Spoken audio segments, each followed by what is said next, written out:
જિલ્લામાં કમોસમી વરસાદના કારણે ખેતી પાકોને થયેલા નુકસાનીનો સર્વે પૂર્ણ કરી દેવામાં આવ્યો છે।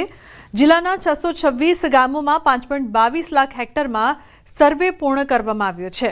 અમરેલી જિલ્લામાં 234 સરકારી કર્મચારીઓ દ્વારા 86 જેટલી ટીમો બનાવીને જિલ્લાના તમામ 626 ગામમાં કમોસમી વરસાદથી થયેલી ખેતીવાડીને નુકસાનના સર્વેની કામગીરી પૂરી કરવામાં આવી છે, જેમાં 5.22 લાખ હેક્ટરમાં સત્તાવાર રીતે અંદાજે 33% નુકસાન થયું હોવાનું સામે આવ્યું છે।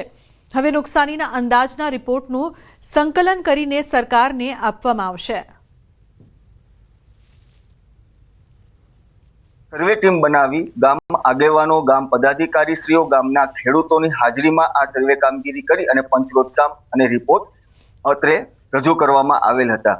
આ રિપોર્ટ મુજબ હાલ જિલ્લામાં કુલ 5,22,000 હેક્ટર જમીનમાં સર્વે કામગીરી પૂર્ણ કરવામાં આવેલી છે, તેમજ રિપોર્ટ મુજબ 5,15,000 થી વધુ નુકસાન જણાયેલ છે।